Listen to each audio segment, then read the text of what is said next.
Hey, how's it going, man? Good, man. How are you? I'm good, dude. It's been a while. It's been like, I don't know, how many years has it been? Been a 3? minute, yeah. Yeah, 3 I think years? 2021's the last time we really powwowed and like worked together on something, But yeah, hopefully stuff's been good for you. Yeah, yeah, man. I can complain. There's no complaints on my side. Um, everything is good. Everything is busy. So, um, Yeah. you look good, man. You Oh, working thanks, out? man. You too. Looks like you. Yeah. Oh, yeah, for sure. Definitely. Oh, okay, okay. Yeah. No, you wearing a Magic shirt right now? Oh, yeah, yeah, yeah. Nice, nice. Yeah, Yeah, no, that's I mean, yeah, stuff's good, dude. I'm over in Los Angeles these days, and I've just been, I moved here in April of 22, and I've just been, doing the whole LA thing. Uh-oh. I wanted to get more into like gallery work and like sort of like the fine art type stuff. But Yeah. even last year, when I started to like when I had an agent finally representation, it was still like just the economy was terrible last Mm, year, and so then I kind of jumped more into games and film again, and it was like layoffs, strikes. So it's been like tough, but like I still get work, I still freelance here and there. yeah. It's just not as predictable. I'm gonna move that shirt real quick. It's just not as predictable, you know, these days. But I mean, you know how it is, man. It's tough right now, man. It's tough being an Yeah. artist. Yeah, yeah, yeah. Wait, so you moved to LA because of you were trying to follow up the fine art industry? Yeah, well, just a little more. Like I had been in Washington for like 8-ish years by that Yeah. point, and I was just kind of like, man, I really need to. I really want to like try a few different things.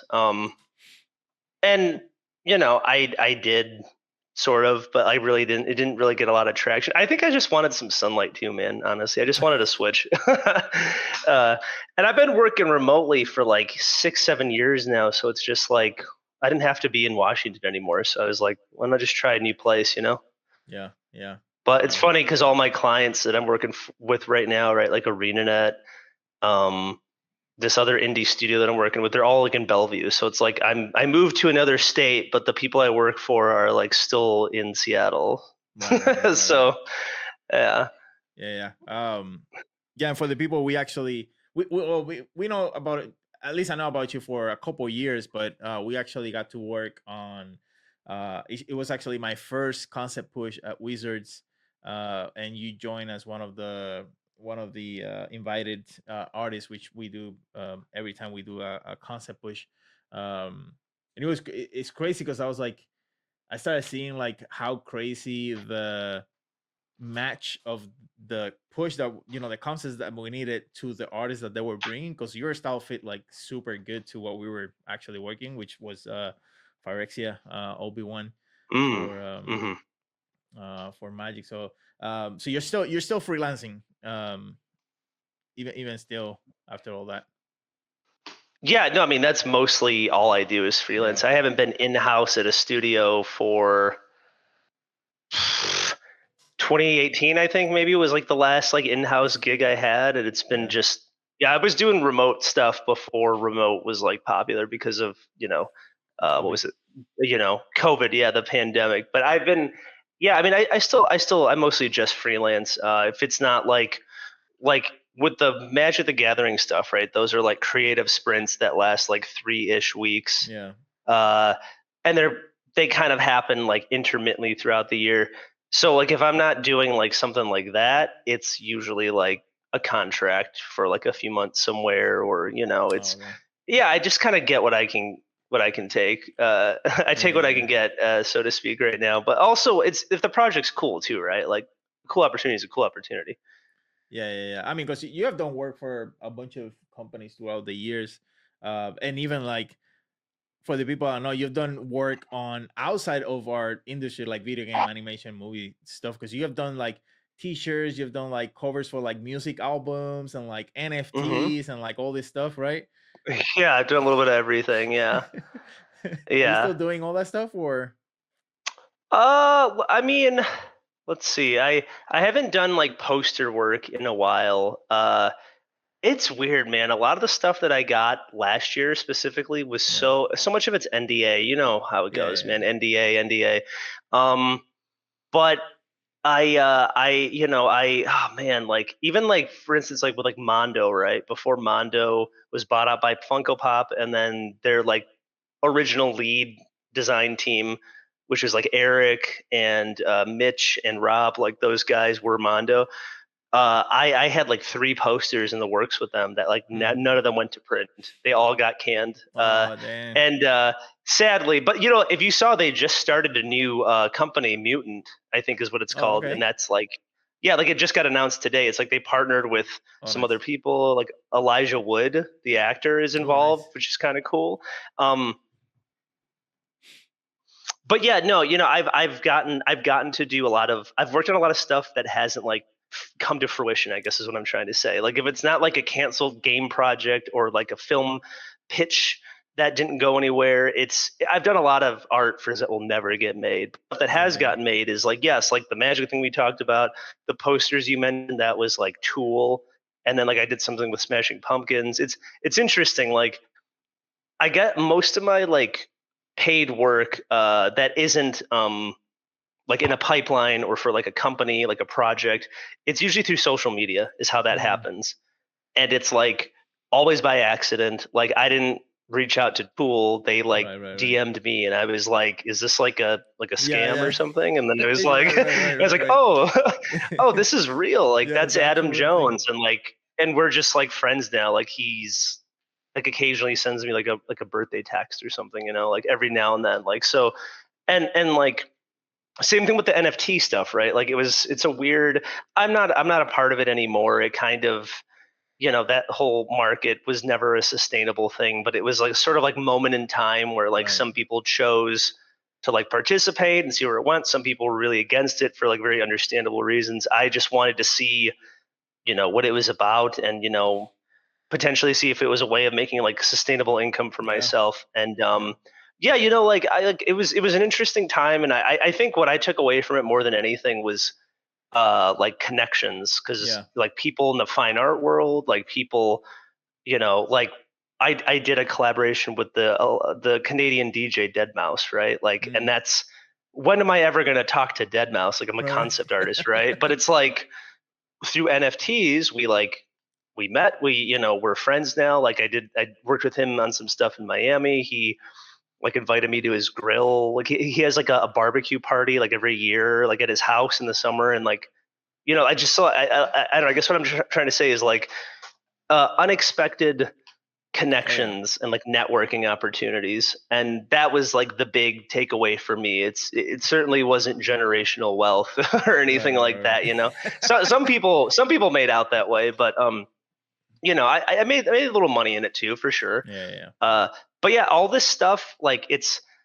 a lot of it, like it finds you in like interesting and unexpected ways. I think that's kind of the cool thing about careers is like everybody, I know so many people who have like worked in, like I know, like I got friends who have been at like the same studios for like 15, 20 years. Right. You know, Right. I was Right. at Lucasfilm very briefly, and for maybe like 8 months on like a TV series. And, you know, my art director had been there for like 20 years.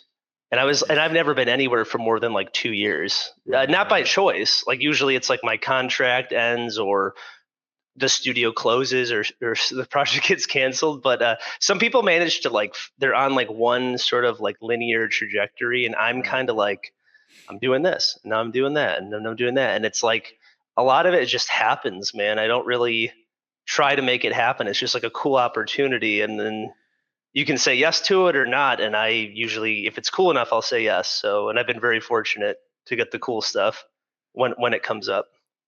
Yeah. Because you even got. I remember you posted a picture of seeing your artwork in New York Times. That huge screen. Times Square, yeah, Times yeah, Square. Times Square. Yeah. Yeah. yeah. Yeah. That was for like when you were in the whole NFT sphere, Yeah, right? yeah, it was I had met a guy through one of the few people I met through NFTs that wasn't a criminal. And he uh Oh, you gotta his talk name's about that because I had Roger. no idea what you're saying. Oh, and so his name is Roger, and he's a really like nice, supportive like artist, friend to artists in that space. Like he just loves art, is what it Right. is. And like the thing about that whole like Web3 NFT space that I've learned is there are like it's very faceted, and there are like very genuinely like friendly and supportive and like very like business oriented people that you can make great connections with. Yeah. And then there's a lot of like the bad stuff, right? And that's what, if you're not involved in that world, you're only going to get those Mm. highlights in the news, like oh, this scam or whatever it is, like Right. Right. Right. this crypto Ponzi thing. So like yeah, it's kind of synonymous with the negative stuff. But Roger Dickerman, really nice guy. He's not a part of that. He just likes art, and he likes to support artists. And he got me, and I don't know, like if you know Rafa Grassetti, or like he's the God of War art director. I'm trying to think Okay. of who else. Um, I'm trying to think of names that you would know who were Yeah. like are Yeah. part of like the games industry and like TV and film. There's just a lot of artists that Roger just wanted. He made a big event in, was this Mm. 2021? I think this must have been like November, and he basically just put us up in Times Square, and it was this sort of like collection of artists that he like admired and That's cool. wanted to support, and he wanted to get like work out there, and did it in like a big eventful kind of way. He rented a bunch of trucks that had like digital screens on them, and like Mm. they drove around New York City. And That's cool. obviously you saw Times Square.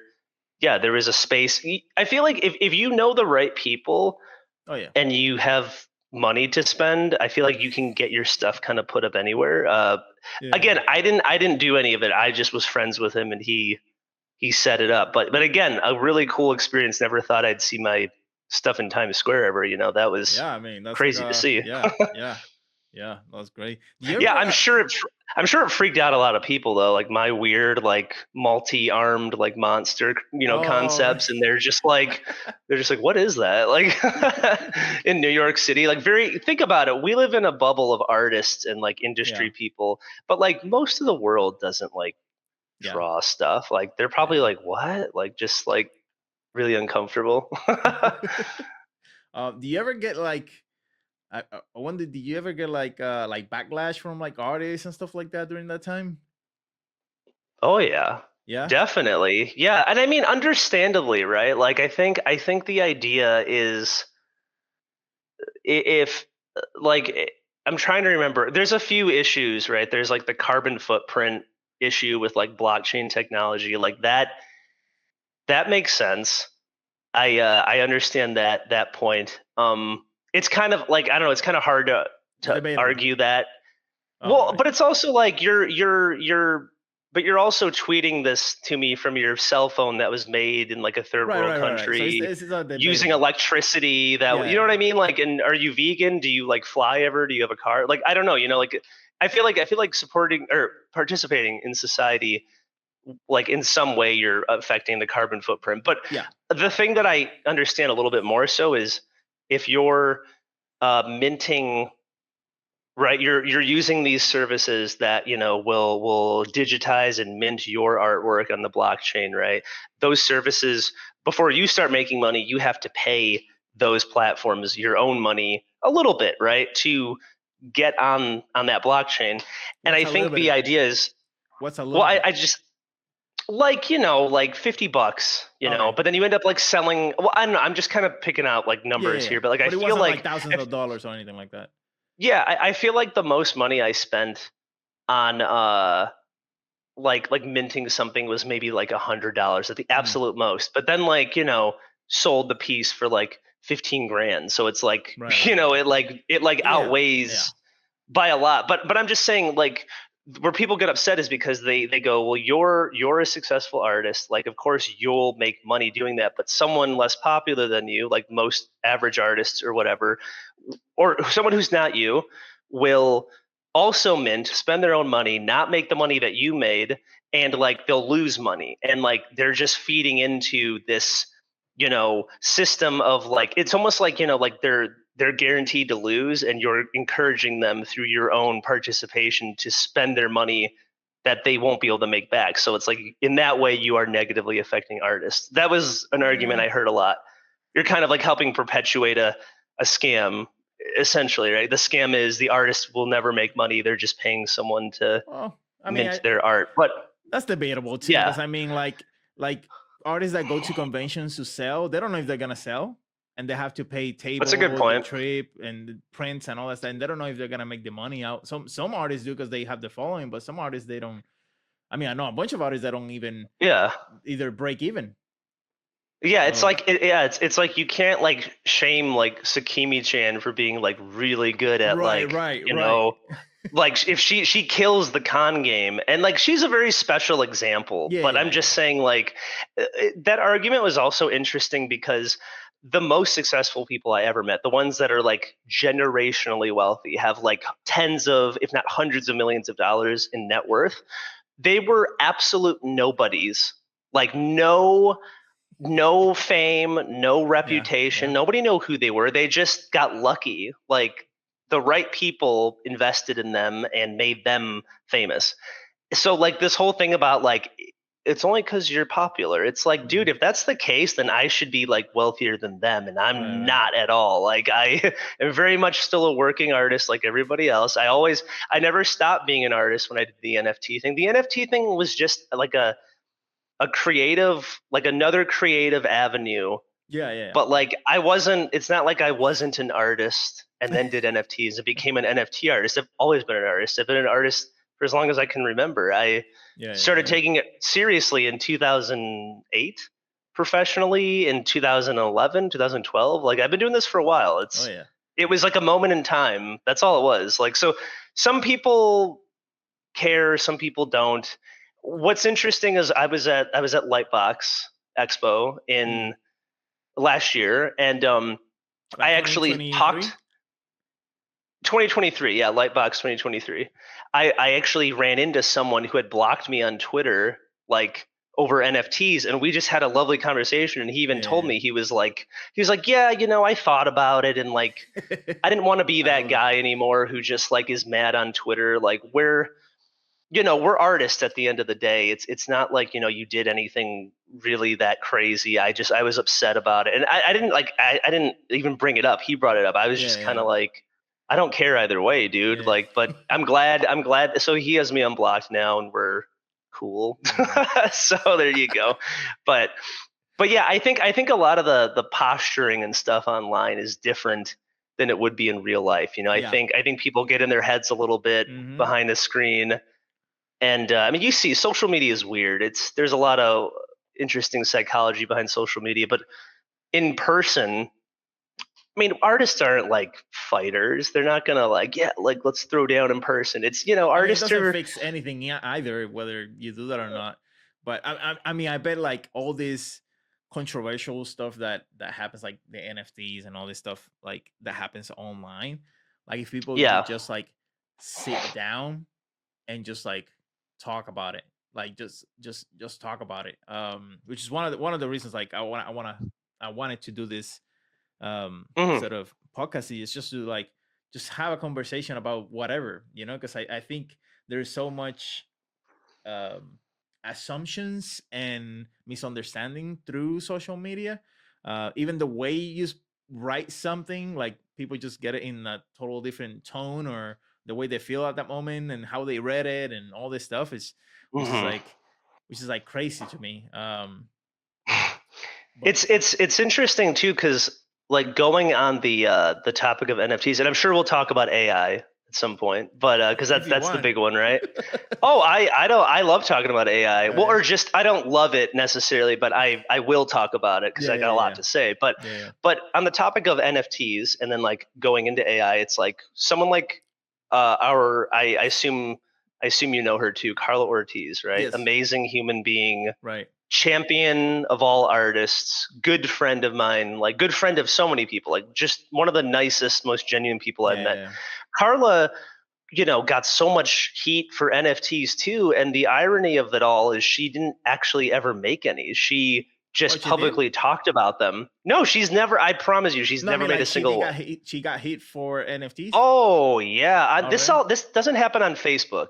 Facebook Right. and Twitter are two different worlds, just so you know. But on Twitter, or now it's known as X, Right. Right. Twitter, she would just talk about it, like as in like and she did it in a very like pragmatic way of like artists. This is what we are dealing with right now. Like we Right. are involved. Like there is this world of NFTs, and you can choose to be a part of it. You can choose to not be, but if you do, here are the things that I know about it. She was just trying to be like as informative as she Right. could. And she wasn't like shaming people for it, because she was just like, honestly, like this could be, if done correctly, this could be like a really cool way for Yeah. like artists to make income, because at the end of the day, Carla only wants artists to win. Like that's Right. Right. always been her mission. Like she's just here to support and help her fellow creatives as much as she can. And it's really interesting, like she got so much, like just for even being like, NFTs are okay, you guys. So many people were mad at her. Yeah. Yeah. And those same people, right, she's fighting for their like intellectual property rights, for their copyright rights, their rights as artists during the AI stuff. Like Carla's one of the most vocal people of the whole Mm-hmm. AI, the fight against AI, or unethical use of AI, I should say, not just AI. Like AI is everywhere, but the Yeah. unethical use of generative AI, like she's very outspoken about that stuff. And it's like it's the same person, guys. Like, do you not see? Like, she's not a bad person. Like, she's just trying to like help you guys. And I just found that to be so crazy. And she'll, even the same people that like lashed out at her on Twitter, like she has no problem defending them and their rights, like Right. on in front of like the government, right, Capitol Hill and all that, like, because she's just that great. But yeah, it's interesting to see. And the AI stuff. I don't know if you want to talk about that. We can talk about it. I Sure. do. Yeah. I don't mind Like, being what are hosted. your like? Yeah, like what are your thoughts? Like, what are? Yeah. I don't know if you have prepared questions or not, but No, no. I I'm mean, I got definitely a down few to talk questions, about but it. I mean, one of the things for this sort of show that I'm doing, that I'm talking with, the people that comment stuff, is just like I don't want it to feel very interviewey. Like I do Sure. have general questions and stuff, just because I'm curious about specific things, but I love it that I love it when we start conversing, because I was even doing on some of the previous episodes, I was doing like an intro with the artist and talking about the work and bio and all this stuff. And it sort of started feeling a little bit interviewee. So I was like, you know what? I'm just gonna press record before they join, and as soon as they join, we just start talking, and that's the episode. And then I I ended up was like, wondering about that. I was like, I saw the record button. I was like, oh, are we? Is this the podcast? Like, yeah, yeah, yeah, yeah, yeah, yeah. So okay, it's something I'm trying gotcha. out, because I don't want it to feel like, oh, we're starting now. First question is, how did you start in the game? Like, I don't want to do that, I feel you. Well, Um, we can definitely like go there too. Like, I'm oh, down no, to no, no, talk no. about whatever, man. I rather not. Okay, Um, okay. yeah. So I like to keep it very organically, sort of like, so it moves, organic with the conversation. But about the AI Good, stuff, good. like, I'm super, and I like what you said earlier. You said the unethical use of, Of generative generative AI, yeah, AI. Yeah. yeah, I like, because that's very specific, right? Because I think now you say yeah. AI and everyone's like, like, no, like, it's like a very negative thing to say. But if we put that section that you just mentioned out, I think is a great thing. I don't think it's gonna be like NFT, that it's just gonna be like a little window of a space. I think it's just something that's just gonna keep growing. It's just gonna stay, Oh just yeah, because of yeah, the for sure. production. Like even this podcast, like, um it has like AI that fixes like the voices, and you can edit the Yeah, audio it's with everything. everywhere. Yeah, yeah. So I think AI is the future. Like, I think it's gonna stay. I always said that my main concern, that I always tell artists that sometimes ask me the question, or we talk about it, is that I tell them that the worst thing that you can do is think that everything's gonna stay the same as the art world artist type thing. So always think that things will change, in for the good or for the bad. Things are always gonna be changing. So be prepared for it. I personally I'm on the fence on whether this is gonna pass as illegal. In the most Mm, cases, I don't think it's gonna pass as illegal. Um, I was talking to and it's not that I want to or anything like that. It's just I don't think it's gonna happen like some people want it to happen. I was talking to a copywriter, IP copywriter lawyer by mistake because I didn't know that he was. I was staying at a vacation and he was the owner of the Airbnb that we're staying. We were just sitting at around a fireplace and stuff, and we started talking about AI.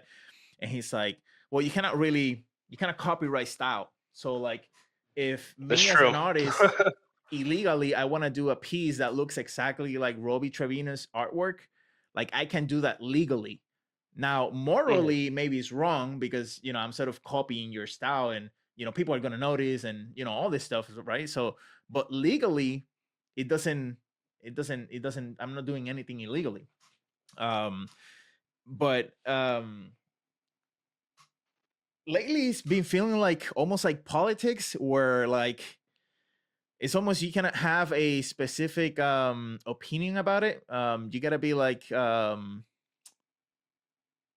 to find the right word. um you got to be careful what you say, because I think people will misunderstand what you're trying to say. And Mhm. but I think AI as a general is just gonna be, it's just gonna be the future. Like it's not gonna go anywhere, to be honest. I wish it would go in a different way. Like sometimes I look at it, like I think it happens a couple of months where Blizzard mentioned something that they were gonna, or they were building their own AI to teach their AI to do artwork for them, type thing. uh wh- Mm, which which if I got it correctly, I thought it was a great idea, because the artwork that the artists do inside Blizzard belongs to Blizzard, right? It doesn't belong to the yeah, artist, right? So the same artwork that I do for Magic the Gathering, like it's not my artwork, it's Wizards of the Coast. So they can do like yeah, a whole AI system with all that artwork, because that's their artwork, to teach to do and that might even replace me, or Blizzard replace some junior artists, or whatever the case may be, which is unfortunately a bad thing for the artist, but it's not illegal. And so I'm trying to find that line from illegal to legal, because I think that's where everybody should start. um, because anything else after that is just whether it's morally good or bad, and that could be sort of subjective depending on who you're talking to, sure, you know yeah. and so which I totally get it, because I mean I live of artwork, so if I get replaced by a computer, it's going to be unfortunately. But at the same time, I'm putting that in the back of the head, and I don't know if you're doing this too, that it could be a possibility in the next 3 5 years. And so Oh, it might be sooner than that, yeah, honestly. yeah, I think I'm not giving myself too much time, but um I personally think that it's gonna start, like if it goes to the worst case scenario, it's just gonna start at the bottom, replacing like junior artists and everything that's at the beginning stages, and sort of like keep going up from there. um Mhm. but at the same time, I was watching alpacas, and they were saying like, oh, it's gonna maybe reduce the number of team members within a company. But I was thinking that um, maybe it doesn't replace everybody, but then that gives opportunity to have more companies doing more things, but in smaller teams, because they're using Mm. AI. And so instead of having multiple big companies and losing all those artists, there's gonna be more smaller companies with smaller teams creating all this products and stuff like that. um but I mean, the conversation about AI is just like, there's so many elements about it. The morality, the innovation part of it, the style part of it. It's just like the legalities of it. So that's sort of where I'm at. But that's like, it's like politics. Like, to me, politics, like, it's almost useless to talk about it in a public like especially on social media. Like, I would talk about it like on a setting like this, or at home, or something like that, where we Yeah. can actually converse. um a- and and also, like, I don't have 100% of the details of both sides of the story, right? So I could know a Mm. lot about the artist side of the story, because I'm an artist and I know all that. So I can talk about that all Yeah. day and think that all this is wrong. But I'm the type of person that I need to know equally as much of both sides, so I can actually come to a conclusion. And so Mhm. till that time, I'm not gonna I'm not gonna stand in one side or the other. I mean, it definitely, like, depending on like the forum, right? Like social Yeah, media could be the forum. This podcast could be the forum. It can be hard to have like a nuanced conversation yeah, with someone, especially. I think of Twitter as like a birthday party, like a public birthday party that like anyone can walk into, even if they're not invited, and then just be like, yo, this cake sucks. And you're like, you're not even like, who is this guy? Like, yeah, who yeah, yeah. invited this guy? But it's just some random person. So, like, it's hard, right? It's hard. But I agree with you on a lot of the stuff you said. So, first of all, with the massive like downsizing of like the workforce that we're seeing right now between like games, film, TV, tech, um, this exact reason is why I felt another reason why I felt the need to do something like get into NFTs or just Yeah. something that I saw as like a safety net, like a Right. contingency Yep. plan. Like, Hmm. because the truth is, as much as we love doing this, it's like we don't want to do this forever, and we can't do it No, forever. you can't. Yeah. It Yeah. like whether it's of old age or it's because we got put out of business by robots like AI or something, like it's not sustainable forever, like in perpetuity. And it's like I'm looking for like some sort of exit plan. And that's again, that was one more attempt with NFTs to be Yeah. like, Yeah. maybe I can make just like this little nest egg, and then I can be financially independent and I can just work on my own stuff. It was never about like I'm gonna be rich and Lambos no, like the chances of that happening, it's like you're probably have more luck winning the lottery. It's like, Yeah. Yeah. and again, it's just luck, really, right? But so what we're going through right now, this like pain of like downsizing and like loss of jobs and like, Well, that's and that. how Just to ask you, do you think that's AI related? Because I don't think it is. I don't think it's necessarily AI related. I Yeah. think there's a few things. My like talking to other friends in the industry, like what I feel has happened is there's these ebbs and flows of hype, investment, and like staffing. And in the case of the pandemic, so 2020, there was Yeah. this need, this demand for streamed content, right? While everyone's in lockdown, the hype, the way it gets marketed, like this is the new thing, like investment money comes in, teams of development are created, right? Staffing Right. increases. This is the supply to meet the demand. Eventually, that hype, right, begins to taper off. And then also, depending on who is investing, right, if it's like a big publicly traded company with lots of investors, uh, to show you're good with your money to these investors, right, which is the bottom line, the Right. money, Yep. the big money, you simply cut staff. And that's there's the ebb and the flow of this thing, right? And it's sort of like that's the ebbing, right? It's like everything kind of like slows down. And I think what we're seeing now is like, that same those giant, staff up teams, like the demand, or sorry, the supply to meet the demand. And now that like the demand isn't there, like the downsizing comes. And like that was the hype, of 2020, right? Like the streamed content Yeah. and all that stuff. And now like the new buzzword is AI. I think AI is like this blanket term, right? It's like kind of like how NFTs were a buzzword. It's Hmm. like AI Hmm. is now this buzzword. And there's all these new job listings, whether it's like in tech or even games. I'm seeing, right, some like game studios, some film studios, TV studios, I think too. Like there's listings for like AI adjacent jobs or AI jobs. And it's not necessarily to say that it's like AI is like replacing us, but it's like certainly being integrated into like Yeah. Yeah. pipelines to like cut costs. And like that is the new thing, right? Is AI. So again, we're in a new hype cycle of AI. And I don't know what that looks like in 3 years, if there's no humans involved or far less humans, but like, yeah, I think AI is a component of it, but really it's more just like the money for like big companies is going elsewhere, right? And Yeah. that is stuff like the like AI and all that. So like, games still very much has a place. Like so does TV and film. Like the strikes is also, you Yeah. know like I guess tangentially related, right? Because there was like voice actors and AI rights and all of that stuff. And I think they finally came to an agreement.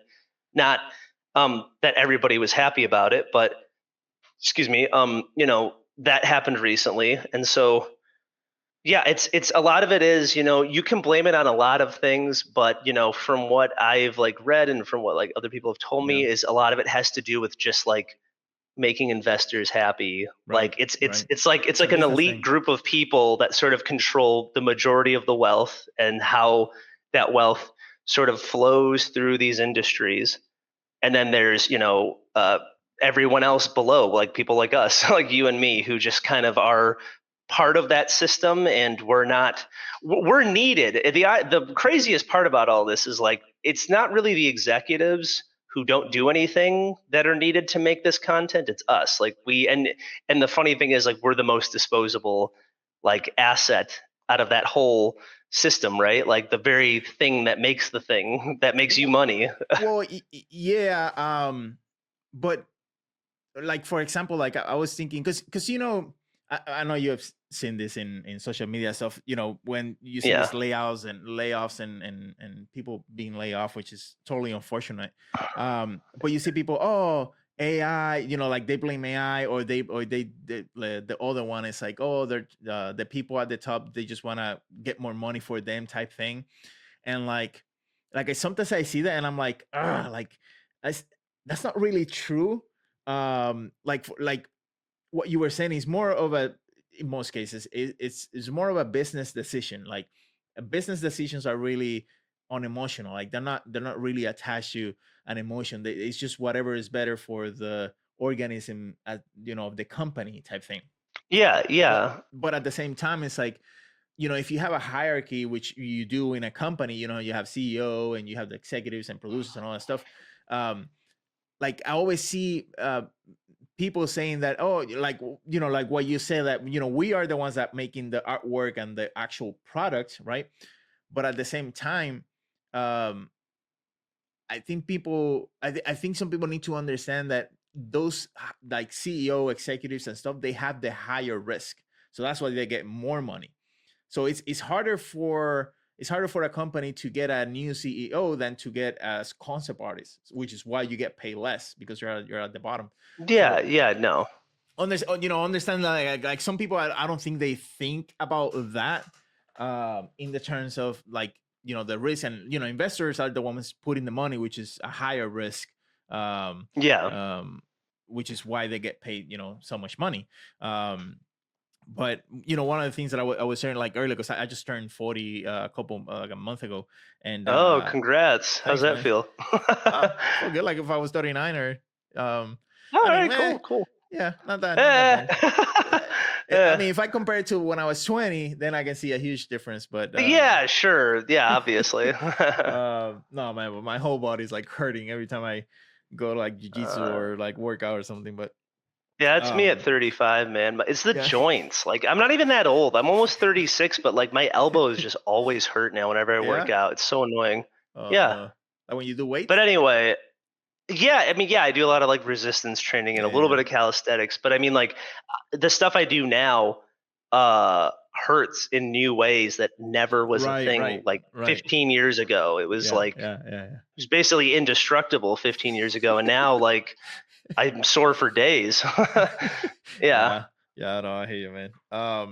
But yeah, so I think, and I think you have sort of like the same mentality of understanding, like, actually, like, even the basics of business. Like, it will help you, um when these things happen, have the right mentality, instead of like having the wrong mentality and blaming things on something that is not 100% true, and like putting that energy into that, instead of saying, okay, this was more of a business decision maybe, and like Oh, I can focus on yeah. other things. No, I mean, I think like one thing I've always tried to think in a sort of like detached way Mm, with like client work, with basically anything that I don't actually outright own, right? Like, right, right. uh, I think I learned that lesson back in like 2014, 2015 when I started working for Xbox, Mm, and I learned very quickly, it was one of the most amazing. It was this world building game called Project Spark, and it was basically like Xbox's Minecraft before they acquired Minecraft, right? oh, nice.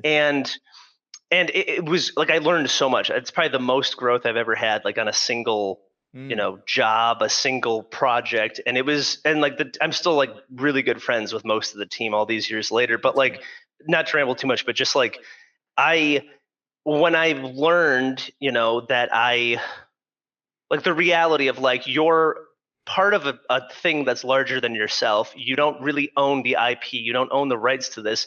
You know, don't take art direction so personally, like Right. because this isn't about you. You're part of a collective of something greater than yourself, right? Like, so think about it in sort of a detached way. And it's not to say that like don't take pride in your work. No, Right. absolutely. Like love what you do, like be a team player, contribute, but just like understand that it's like you work for Microsoft. Like they own the IP. They own the rights to this thing. Like you're helping them with a thing. Like, but Right. really at the end of the day, right, whatever happens, like whatever the final outcome of this thing is, like you don't actually own it.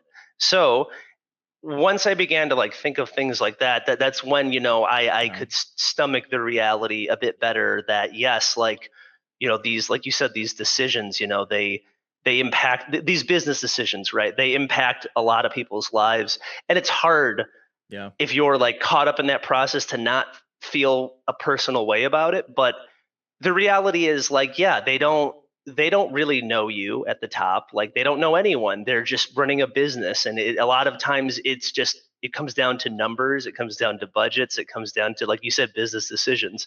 I'm just saying that all I was saying is it's just like, as an artist, like it's really easy to feel that way, right? Oh Like yeah. we're making the thing though, right? Yeah. But Yeah. it's Yeah. like, again,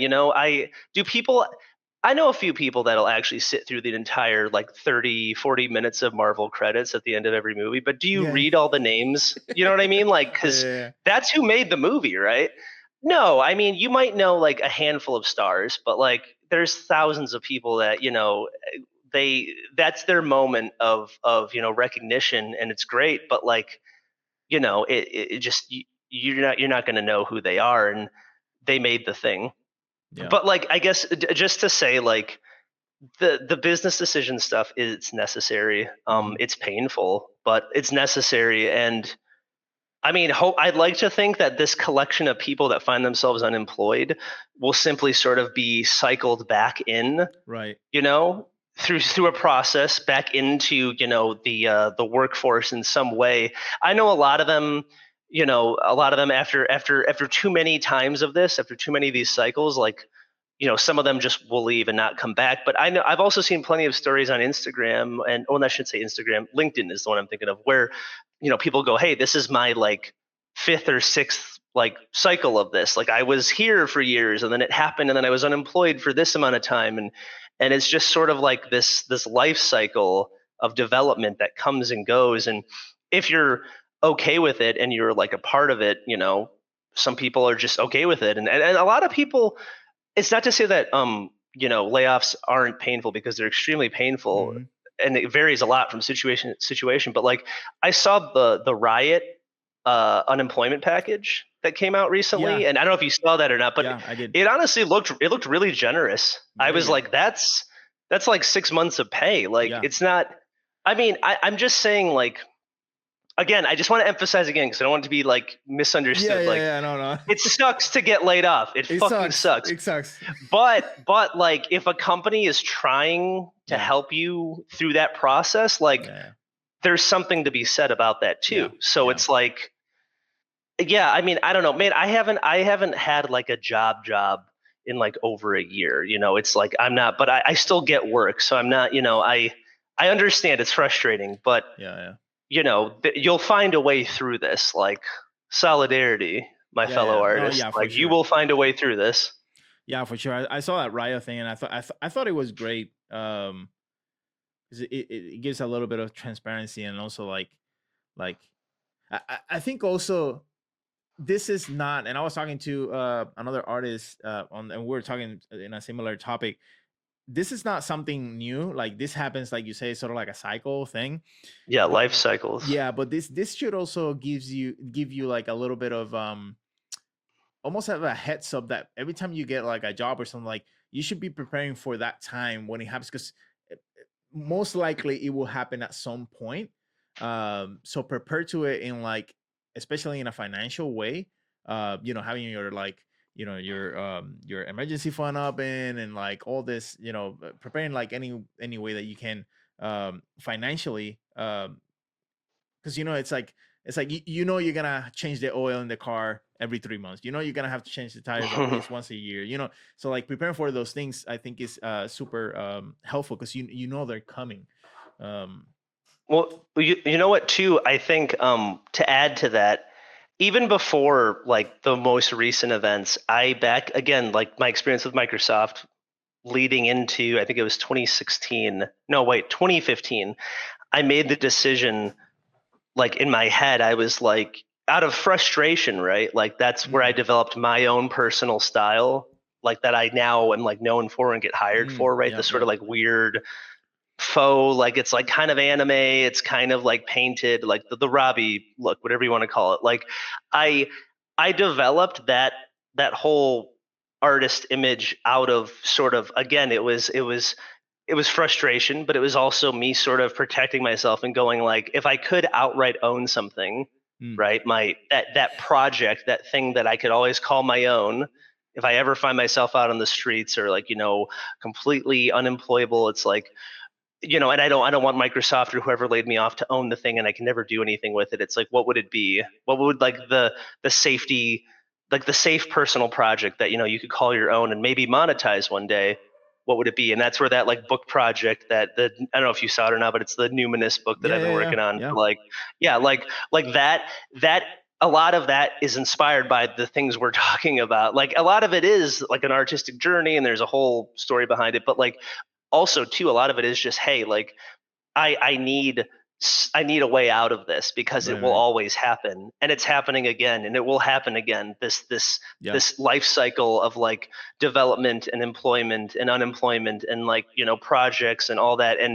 And also like I kind of like took that project and pushed it into the NFT world a little bit just to see like if there was a way to like maybe monetize it in some way to just be independent financially, because again like we like a lot of artists are just at the mercy financially of like their employers, right? And then there are the ones who think more like independently and like how they either go off and form their own studios independently or they just do something else like industry wise, job wise. But I don't think a lot of artists necessarily think in a forward way like that. I think Yeah. they just sort of they're in the moment of, I work here and I will always work here, or I will work here for this amount of time, and then if it doesn't work out that way, they're left sort of scratching their heads and in like a tougher situation. And like you can't really predict necessarily when these things are going Right. to happen. Right. Sometimes you can, but a lot of times it's a total blindsided thing and it catches you off guard. And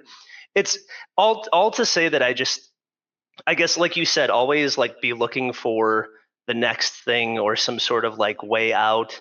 Because even when I mean, some of the best advice I got when I first started in games back in 2014 was art. Every like concept artist around me, right, like said, and these are like the big guys. These are like Jamie Jones and like K Guy Kataki and like all the like all the old guard, right? Robo Yeah. Gabo, all The whole those car. guys. They all told me, they're like, hey, before your game ships, start looking. Start Right. looking for like contracts, like positions at studios, like because chances are like as soon as that game ships, like it might not make quite as much money. It might be successful, but if it doesn't make exactly what it's supposed to, according Mm-hmm. to whoever's at the top, like you might find yourself out of a job. Yeah. And that's exactly what happened. Like my Microsoft contract ended, the game shipped and it didn't do well. And, I luckily I found something afterwards, but like that's the advice that I was given. And that's the advice that you and I are both kind of giving right now is like, have a plan, just Yeah. have a plan, always have a plan. Yeah. So, It's funny you mentioned that, because I last year actually so just to give you a little backstory, me and my wife, when we first moved to Texas, like about a year after, we started a journey of paying all our debt, and we paid like $130,000 whew, in about 2.5 years. And Okay. so we did like a whole journey, debt free journey thing, and we live debt free, so we don't have any debt except our house now, but that's just recent.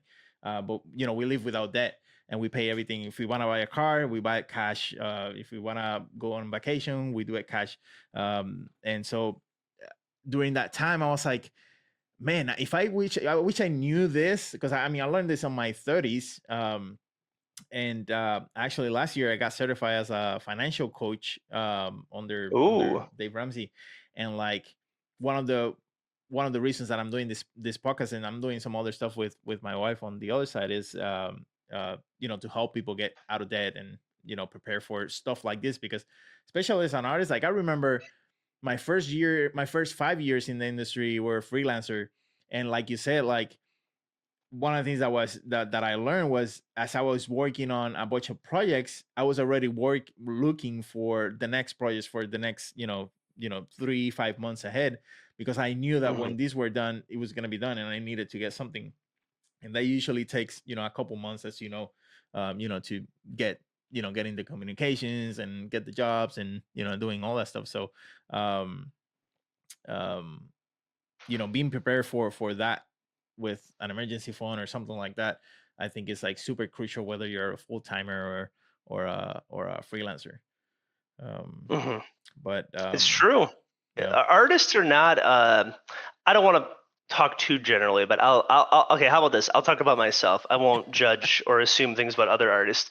This artist certainly was not financially prepared after graduation. Like, Oh yeah, like yeah, for in sure. terms of like business savvy, right? Yeah. I didn't have like a I had the funny thing is I did actually have coming from art school, I did have a actual business practices class, but All right. the information was so dated that it was Mm, like it didn't apply to my career.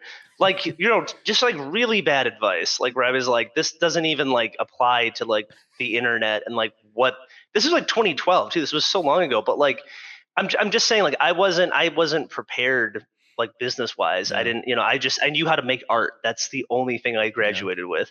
Like I feel like a lot of artists, they don't necessarily have like the business sense or like the forward thinkingness because and here's the thing, it's not even like a slight on their intelligence or Right. their Right. Right.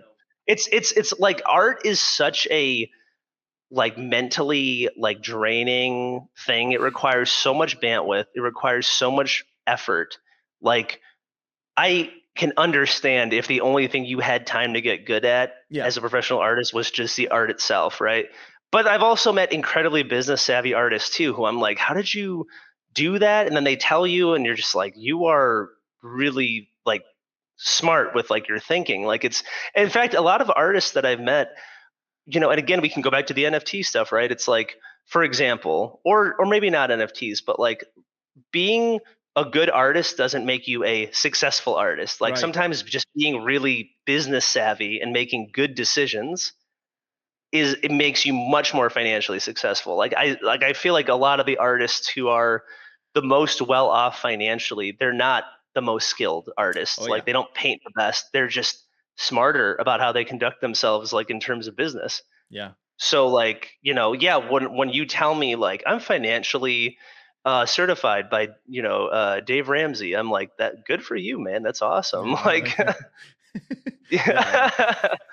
We were actually talking about the thing, because like especially now with social media, like I think you can make good, like be good financially, but you don't even like, I'm pretty sure a bunch of artists that maybe they don't have much or any experience in the actual industry, but in social media they're huge, and they have like a huge YouTube channel, and like they earn money that way. So like I think there's like multiple venues, especially now with social media, that you can have some sort of Oh yeah.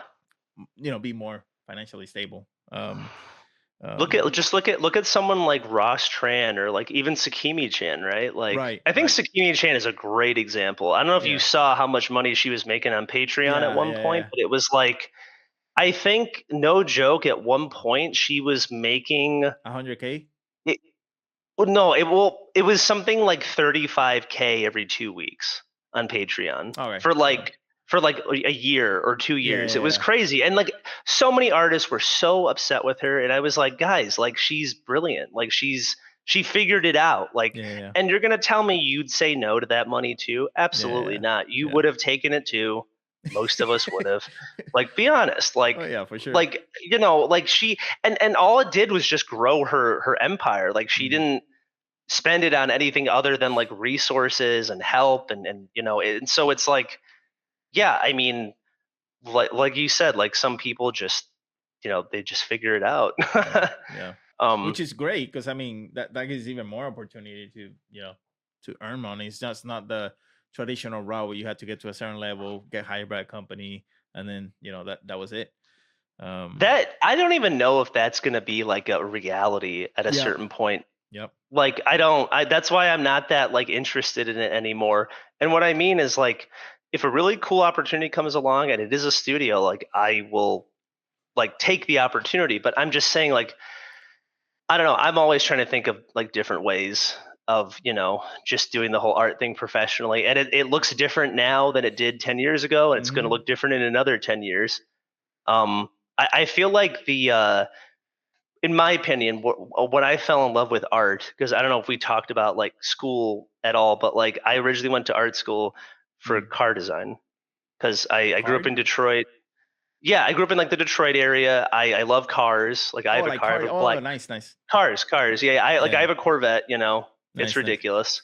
Yeah, it's like my personal. It's my weekend and my daily. So it's like it's a lot of stuff. But like, and I've had like two or three cars before it that were also like pretty ridiculous. But like, you know, um, what am I trying to say? Oh yeah, so like I went to school for automotive design, and when I realized it wasn't for me, I pivoted to illustration and all that. And like part of what made me pivot was seeing books like from Sid Mead, Yeah. the Spectrum art annuals, Oh, right, right, right. and yeah, and just realizing like, wow, you can like I guess I've always seen as a kid, I've always seen D&D and Magic cards, but I've never thought, someone had to like paint that, right? And like you can be that person. It never occurred to me until it occurred to me. Um but like that world, right? I feel like between illustration and concept art, right? I feel like it was like 2010, 2012 is when like everyone wanted to work at like Massive Black and Six More Vodka and like Jeez. there wasn't an art station, but there was a CG hub Yep. and there was a CG Society, Yep. and DeviantArt was like peak relevance too, right? Hmm. And there might have been like a couple other random ones that I can't think of, but like back then it was like the golden like the North Star, right? The thing that you wanted to do was just like be a really good concept artist or like illustrator for these companies. And like you just had to be really good, and like that's just like not a thing anymore. Like Yeah. it's like that dream has shifted to something else, like especially now you see like there's so many people who are coming up, right? Same place I was in this story, but it's today, and they're seeing like the lack of jobs, they're seeing AI, they're seeing a bunch of these things, and like I'm sure a lot of them are just reconsidering the possibility of even being a professional artist to begin with. Like I'm sure it's the most like emotionally confusing and like a roller coaster like experience. Right, right. But I don't know. I feel like that time between like I don't know, maybe I was still in school, but maybe like 2008 to like 2014 was like the golden era of like 2D digital hand painted Yeah, art, yeah, right? Because now like 3D is like half of the process. yeah, I mean, yeah. I use Blender now too. Like I only drew it by hand when we were on Phyrexia, but like I finally learned Blender last year, and I'm like, oh my Nice. god, like I'm just gonna use this for everything. Oh yeah, oh yeah. um, and so it just it's changed, right? Like back in like the beginning, the concept art days, like when I was learning, it was like photo bashing was kind of like looked down on. People were like, that's cheating, and now you just full on can do an entire piece in 3D with like no Photoshop at all, and people will be like, that's concept art. What do you Yeah, mean? yeah, Like, yeah.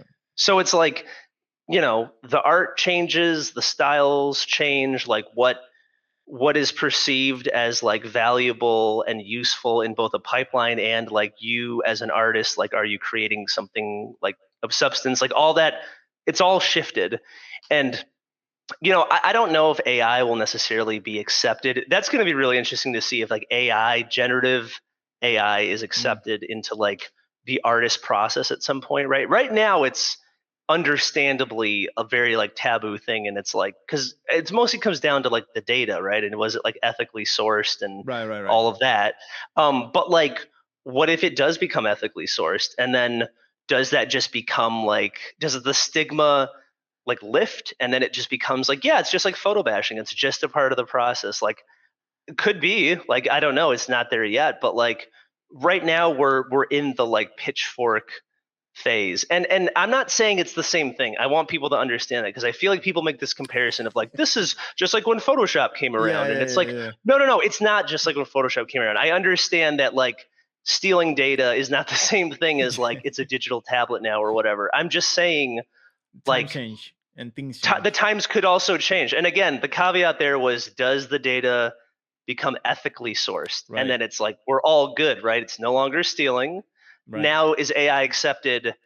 Maybe. I don't know. I feel like some people would still be so upset about it even years later when it does become ethical that they're like, never, no, I can't. It like killed off my whole industry. I don't know. I don't Yeah. know. It depends on So, on the person, I guess. yeah, because I wonder, and I've been wondering this for a long time. Like you said, like if let's say it becomes like it's not illegal to do it, right? Um, Yeah. let's put that scenario up, and this is where I'll probably start getting like a little not mad, but like sort of like disappointed because like if a company that you work, for example, bans the use of AI, like let's say you cannot use AI, if you want to work for us type thing, but not because it's illegal, but more because of what people will say, right? Or like cancel thing. Like Sure. that's when I Yeah. start getting a little bit like, well, I mean, that's not really like I don't agree with that as much, because if it becomes illegal, then it's illegal. You just can't do it. Um, but if it if it becomes legal, like it's not illegal, the reasons why you shouldn't use it, then that becomes like very subjective, and it starts to getting into like a weird territory, and kind of like a walking on eggshells type thing, depending on what you might say, or how you use it, or so like that, which is like I hope it doesn't happen that way, because I don't know, I think it would be disappointing. I I kind of like I feel like I've seen examples of that already where it's Yeah. like maybe I'm wrong, but like I'm thinking of like for example, I know artists have it, sometimes if they're doing commissions or they're on some sort of contract with a client, they'll have it written into their contract like do not repurpose this artwork for AI like at any point like after our business has concluded, right? Like and then Oh, sometimes the really? company will like yeah, then sometimes like it'll still happen, right? And Yeah. like that I guess is technically a breach of contract, right? That's probably illegal. Mm, And maybe if it isn't illegal, like optically, right? Because of just how synonymous AI is with like the bad stuff right now, the negative optics of it, like even just the mention of AI is like a yeah. polarizing thing. It's like I know I was given the opportunity. I declined them, right? But like I was given the opportunity back in like March, I think, or February of last year. Adobe was trying to get artists to, work on some new AI tech with them. And originally, I thought it was going to be like, oh, like a private study group thing where like I use like a piece of software that you made and like I'll Right. do the tests and then you just pay me or whatever. And I'm just like another like part of your study group.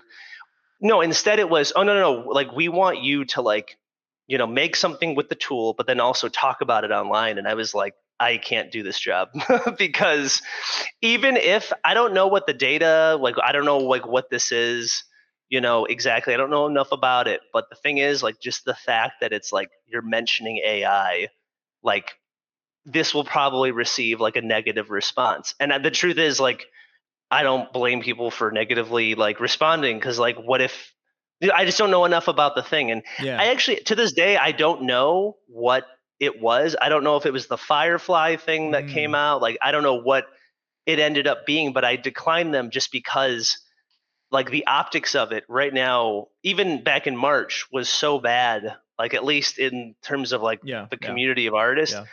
And I was also thinking, I was like, dude, like me doing it right. Ah, first NFTs, now Oh, you'll get AI. Like, canceled. what Like won't that's Robbie it. It do? was done.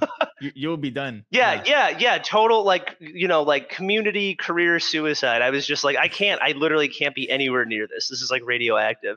And I still can't tell you what it was that they were doing. Maybe it was the yeah. Firefly thing. I don't know. But, I just like, yeah, I think there's going to be a period of time where there will be, no matter ethically, unethically, like whatever this use of generative AI is, like there will probably be like a period of time where it is all perceived as like a negative Oh, wait, yeah, thing.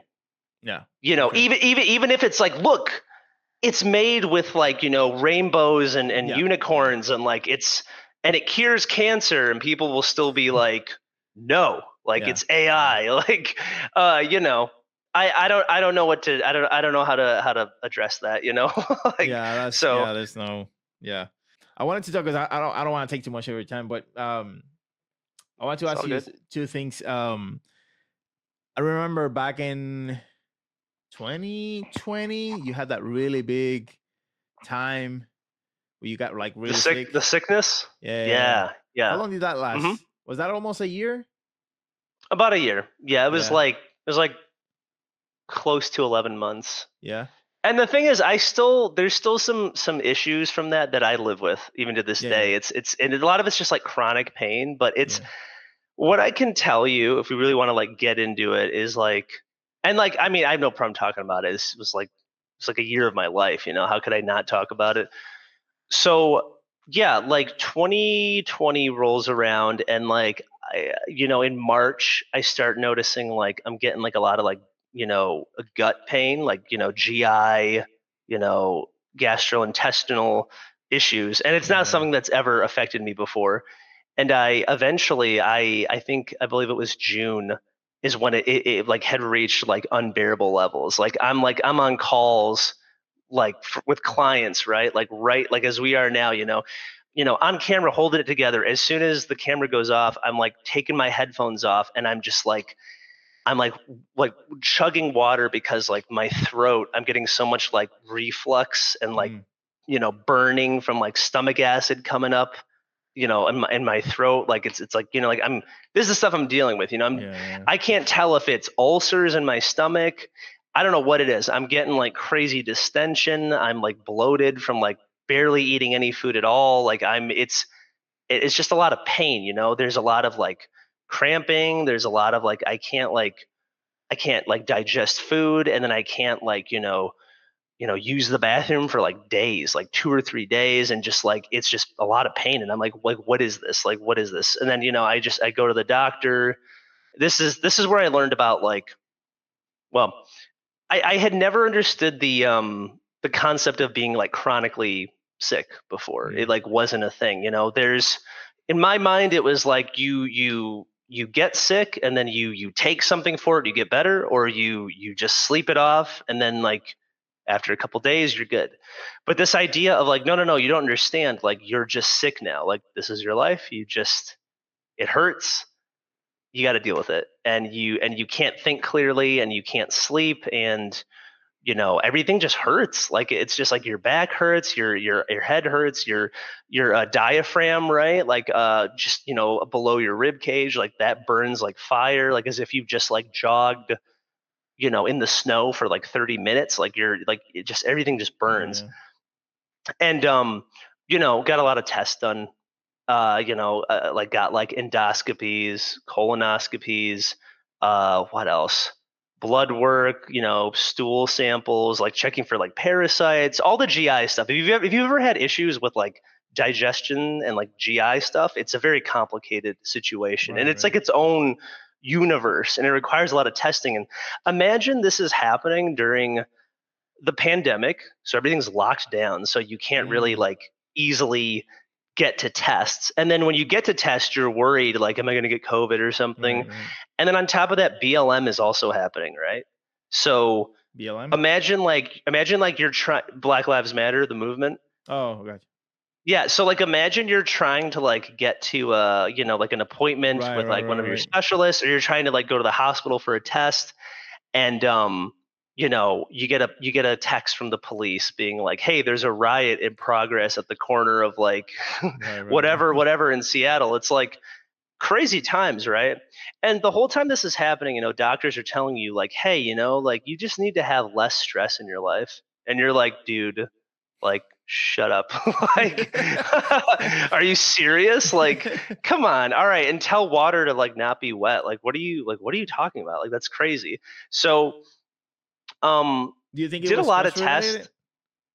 I mean, it definitely in part. I just tested for months, and I didn't get anywhere with it. I definitely had like some like infections, and what is it, like scabbing, and what's there? I don't want to get like too like medical and gross here, but just like um the symptoms of like either like colon cancer or like ulcerative colitis, like things that occur in the colon that are Right. auto immune responses, like like Crohn's, like all those things. I was exhibiting like little symptoms of each one of these things, and like the doctors could not figure it out. That was the most frustrating thing, is like Yeah. I would just spend thousands of dollars because I was unemployed and I didn't have medical insurance. I would spend thousands of dollars because the pandemic killed my job. I was working remote for a casino games company, Mm, and then when the world shut down, right.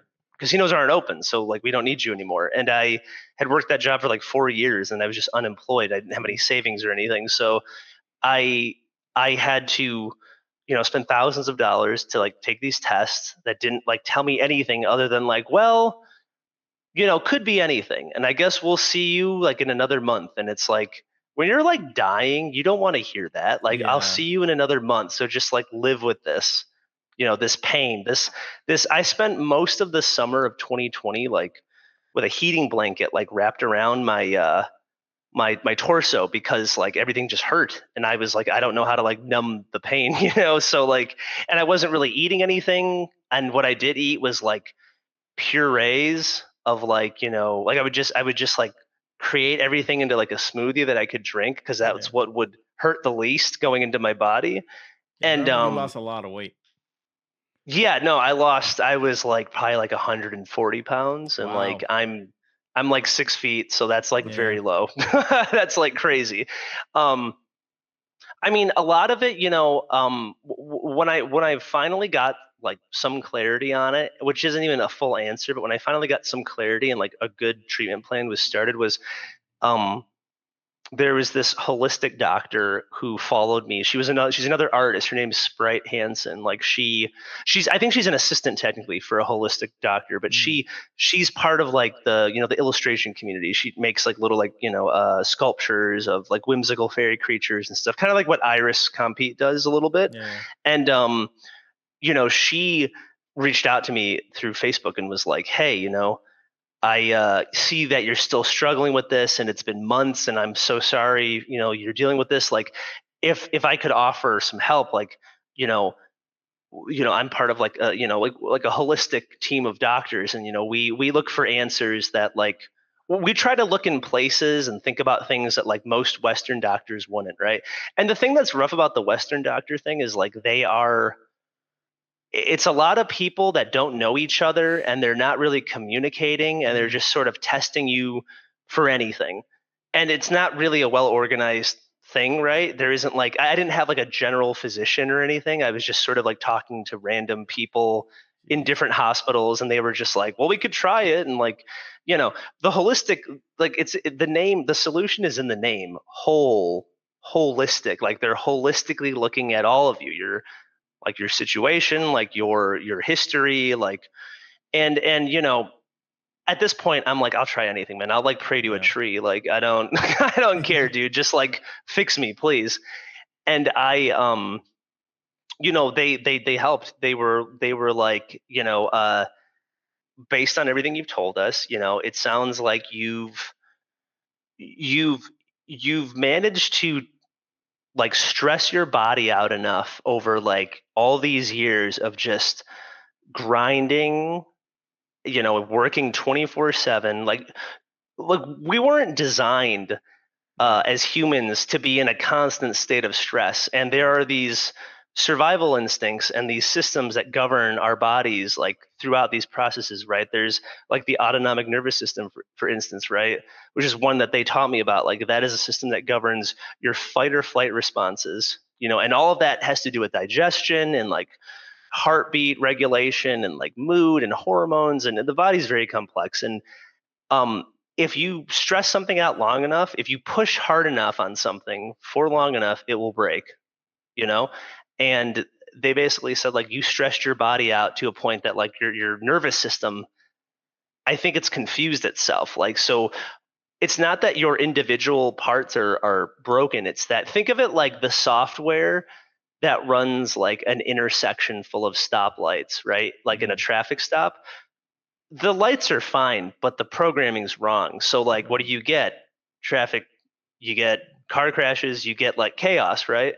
So, it's like how do we like restore balance to that system? And that's where, a lot of stuff that I never thought like meant anything, like like mind body, like mind gut connection and Yeah, yeah. meditation and like pain management and herbal remedies. Like instead of pumping you full of like addictive pharmaceutical drugs, which is what most of the doctors wanted to do, they would just prescribe me like hardcore painkillers that were like very addictive. And I didn't want to get addicted to them. One of them I was kind of getting addicted to, and I was like, I need to stop doing this. Yeah. But like, a lot of it was just drugs that it's like, if you read up on the side effects, people are like, I wish I had never gotten on this stuff. It made it worse. Like I had like withdrawals, and then that led to more problems. Like, so, the holistic people said like, we're gonna like get you on this regimen, and it sucks now, and it took years for you to get here, but I think in time we can get you back. And they didn't, they were very honest. They were like, this isn't some like instant solution. This could be, you could be like this for years, like it, but like you'll come out of it, like we don't see anything like really wrong with you. Like they did their own tests too, and they were like, you don't have man, the things that I got at the hospitals were crazy. The people, one doctor straight up told me, he's like, you might have colon cancer, and then just like left me alone in like a room for like 4 hours, and then came back later and was like, hey man, it wasn't colon cancer. And I was like, why would you say that to someone? Like, what? Oh Like, man. but so bedside manner, right? Fucking learn that. But so they basically were like, you like there's a way out. It's just like just hang on. Yeah. And there came a point too before I met them where I was so over it emotionally, just like that I was just like I just wanted to kill myself. And like I planned on it too. I have a gun, and I was just like I'm just going to I think on this day eventually, like after I like, after I like move some money around, and like I'll tie up some loose ends, and then I'll just say goodbye, and then I'll be done with it, because like I just don't want to hurt anymore. And that's what like I don't know. I feel like suicide can be a very misunderstood thing, but like a lot of times people think of it as this like deeply selfish thing, and it can be, but like some people just want out of like what they're experiencing. Like imagine like your hand is just like on a stove, and you're like it's burning, and you're just like, how do I make it stop? And it's like, Right. well, there's one way out. Fortunately, that didn't happen, but I was like days away from it. But I I stopped understand, eventually man. because I I used just to like, be. I was at a point where, and just so I can yeah, familiarize yeah, with sure, you as well. I was suicidal at one point as well, way back. So yeah. I totally understand that part. Yeah, yeah. Well, I'm sorry you had to go through that, man. I'm Likewise. not sure what happened in your case, but in mine, I just had to like really think about it for a while, like days. I thought about it, and just like, you know, this is it. Like, don't you want to do? Are there more things you're wanting to do? And like, I just in the end, I just decided against it. But oh my god, dude, it was Contemplate. very rough times. No, and I'm glad I didn't. I'm glad to. But well, thank you, man. I definitely when I found the holistic team, like they were also what made a difference too is they were the first group of doctors that told me, because legally they can tell me this, right? Mm. Is you're going to be okay, which is something no other doctor had ever said before. Right, And right. they don't tell you that. They don't tell you that because they don't want to get sued. Which is really shitty, right? Because it's like Yeah. a little bit of encouragement goes a long way when someone is at absolute rock bottom. And no one did. Like no doctors were ever like, they just didn't want to get sued for malpractice. So they were like, yeah, sucks, man. They weren't like, you'll be okay, Robbie. But the holistic team was. They were like, listen, you'll be okay. Like you're young. This was like 4 years ago. They were like, yeah, you're like 31. Like you'll be good, dude. Like you got more life to live. Like so, just we'll figure it out. And eventually we did. But it took this. What I feel like I met them in like September or October, and then it was like even on the Phyrexian push, right, which was like January, February the next year, I was still in a lot of pain. Like All right. I had to like take breaks a lot during the day. That's why I didn't show up to a lot of meetings because I was just Yeah. like, oh my god, like sitting on my computer, like just like drawing and being like, god damn it, like I gotta like take a break and just like that pain didn't really subside until probably like the summer. But then it just sort of like it's weird. When you're constantly sick with like a list of things like and you just live with them, you kind of forget what it was like to not have them before. Right, But then right. what happens is it's really weird, right? But then what happens is as you get better, it's like this. It's kind of like when someone loses weight and they see themselves in the mirror every day and they don't think they're getting skinnier, but Yeah. then someone sees them who hasn't seen them in a while and goes, "Oh my god, like you've lost so much weight." It's the same thing where you're like, I had to think about it. I was living with my ex, and she was like, you like that had like I would just be all grumpy and emotional and be like, I'm sick, and she'd be like, well, what are you sick with? And then I'd like start to list the things, and she'd be like, but what about that other thing that you used to have? And I'd be like, I guess it went away, didn't it? Like, and she was like, yeah, see, you're getting better. And it just took like Okay. forever Yeah. to get there. And I still, when I eat, I still get a lot of pain in my sternum. It's just like I'm so used to it now that I'm like, dude, Wow. I spent a year talking to doctors and none of them could come up with anything. So like, what's the point of looking for it now? And the more this experience, like the more I connected with people who have lived with, far worse things than I did. The more you realize like how everyone's dealing with something and they just, they don't always share it necessarily, but like everyone's got something going on. It just depends. Like you would never know, the person that walked by you on the street, like Yeah. whatever they're dealing with. It was a Yeah. really like humbling experience, and it taught me a lot about like, empathy and like understanding people more. I mean, to be clear, I'm Yeah. still a very grumpy, mean person, like half the time. Like if I'm driving and I'm like, oh son of a bitch, like, but I maybe a little less these days because of the empathy and like understanding of other people. But yeah, I mean, I never really got a full answer on it other than like you had like a catastrophic, nervous system failure, and you just sort of like had to recover from it. And there really isn't one way to Right. recover. It's hard, man, when you don't have like an answer, like a clear answer to something. I don't know, it's frustrating because you just want the solution, but when you don't have the solution, you kind of have to just Deal deal with it. with it in a Yeah. different way. And not everything has an answer, but I found a way out of it, and I have a lot of practices in my life that will prevent me from going back to that. Hopefully, I mean anything could happen, at any point. It depends, but I don't know. Before I met the holistic team, when it was like its worst, I wanted it to have an answer. I was like, please, just like give it a name. Like, is it cancer? Okay, great. Now we can fix it. Right, right. Like that was my thinking, right? But it was almost like the not knowing was harder Then the than actual like, thing.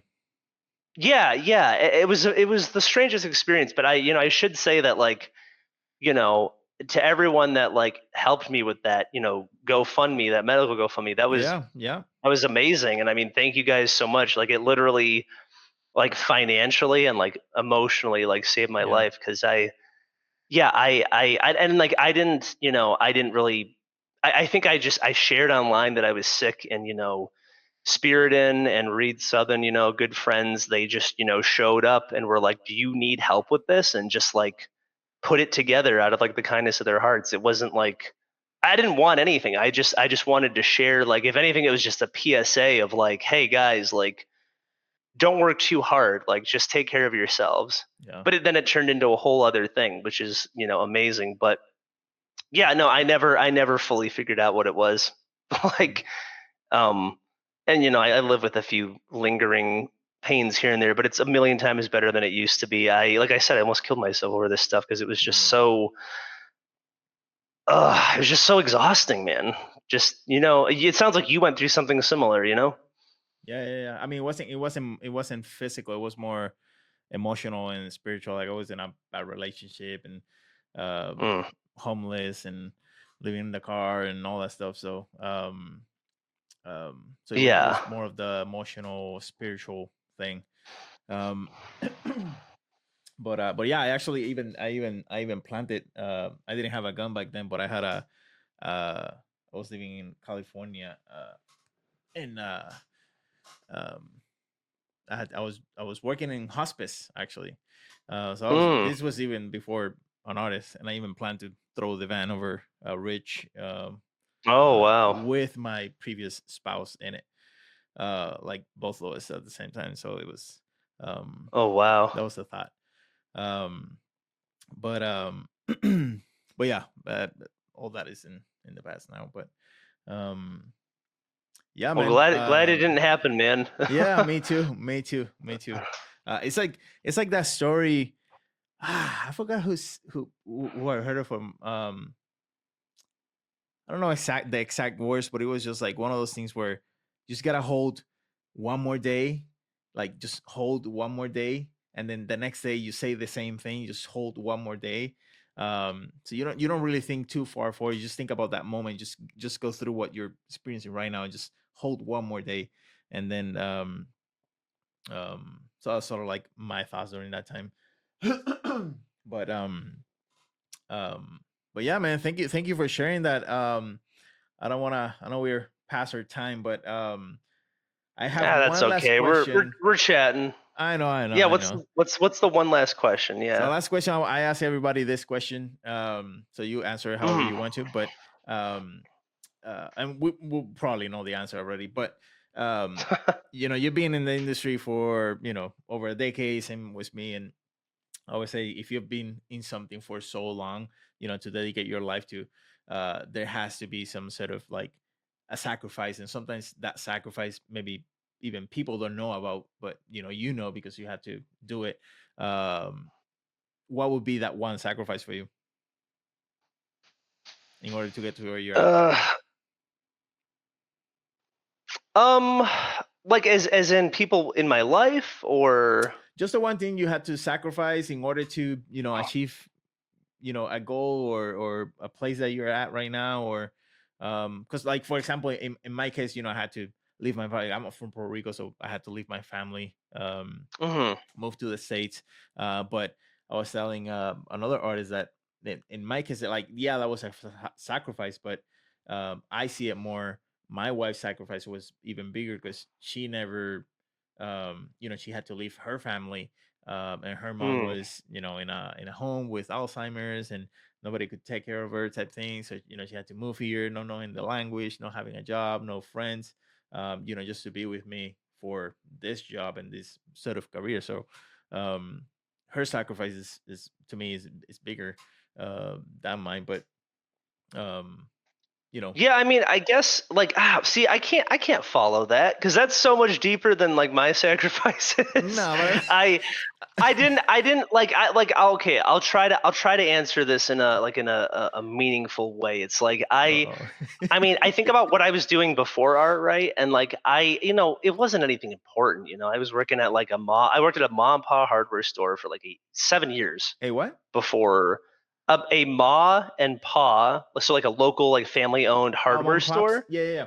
Yeah, like a mom and pop hardware store in the Midwest, right? Like in like a little town where everybody like knew each other, and All like right. that store was open for like 40 years, and Yeah, I was yeah, just some yeah. like idiot high schooler, like young adults. Like, I worked there for 7 years. I started when I was like 16 or 17. And then I worked through college, right? So like, and then when my first 2 years of freelancing with like Magic the Gathering and like all those RPG tabletop, game companies, I worked part time at a hydroponic shop, so like I was like showing people how to like grow weed, or like buy the equipment to like set up a grow Right. system, like a hydroponic system to like mass produce like their marijuana, right?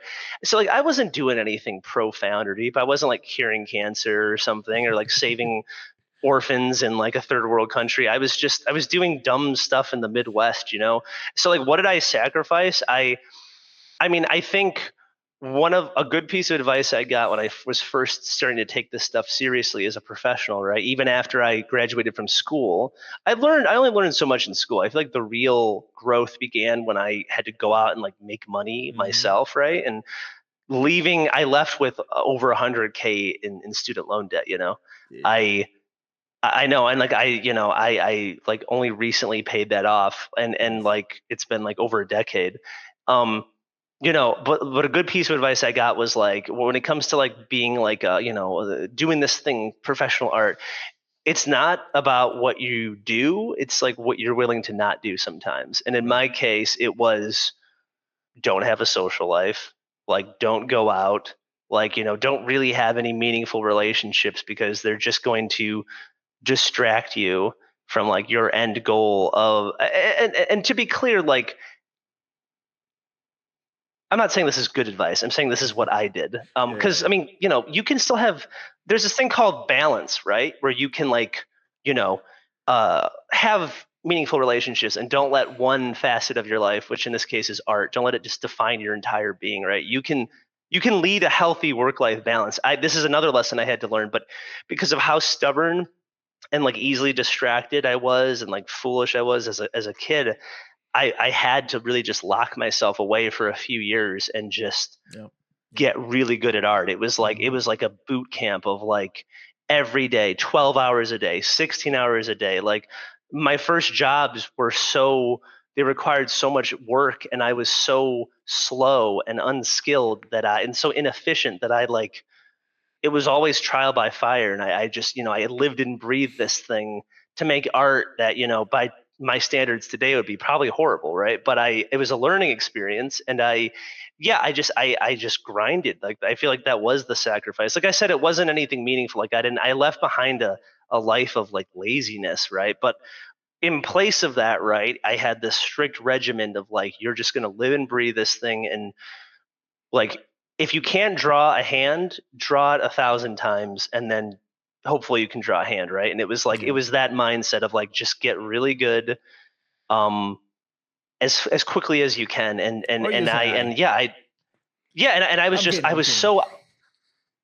say that again. I say, or use AI, but I'm kidding. I'm kidding, guys. I'm kidding. Yeah, now, right? Well, but no, but you don't want the hand to have like 50 Yeah, fingers, right. right? You want it to look like a Turn into hand. this. um No, but like that's another problem with like AI is like it's almost like a complete like stagnation of your development, right? Like where Yeah. it's like I'm just gonna like I won't even bother to learn how to draw, right? No, but I just sacrificed a social life and I Yeah. Yeah. just grinded until finally someone hired me and I was like good enough and even then I wasn't good enough when I was getting hired. It felt like I was I feel like in most cases like artists or any working professional is sort of faking it till they make it.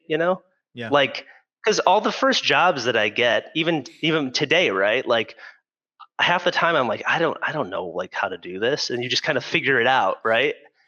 And but it's the figuring out that like that's what decides if you keep getting better and like getting more Right. Right. work Right. and building those relationships.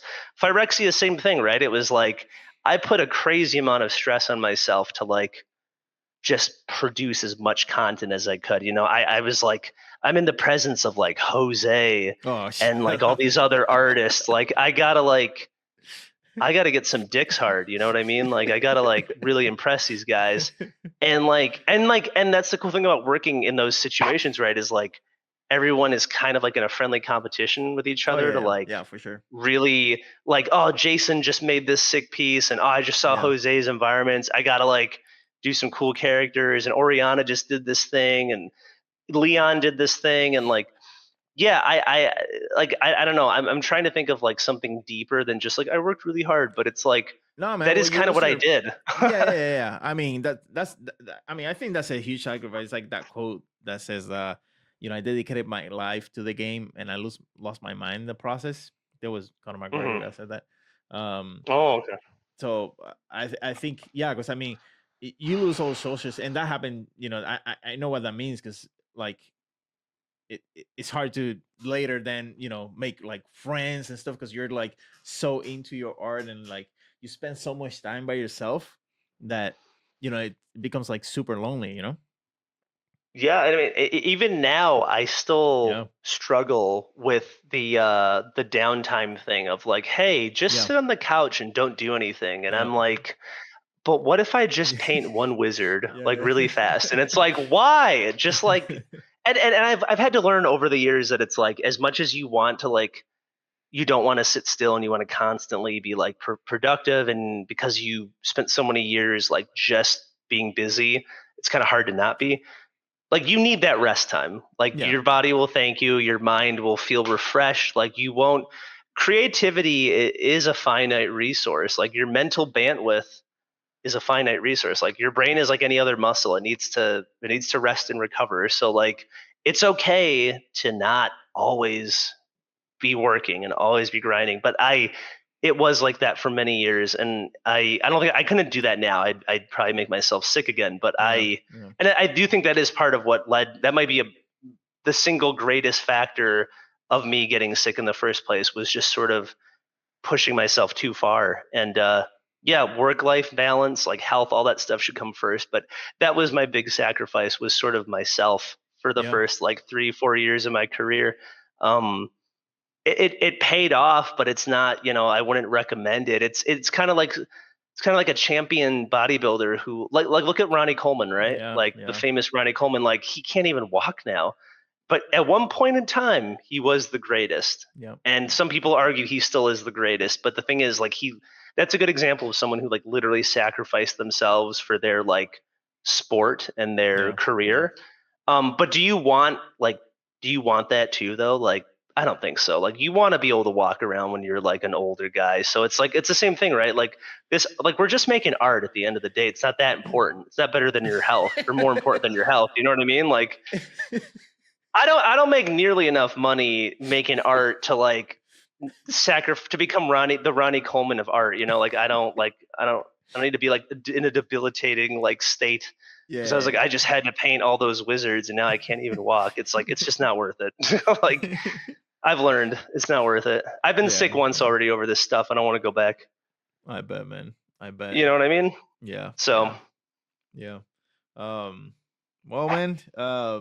Thanks again for coming, man. It's been a huge pleasure catching up and talking with you about all this stuff. Hopefully, we can do it again sometime in the future. absolutely, dude. Hopefully we get to work together on Yeah. something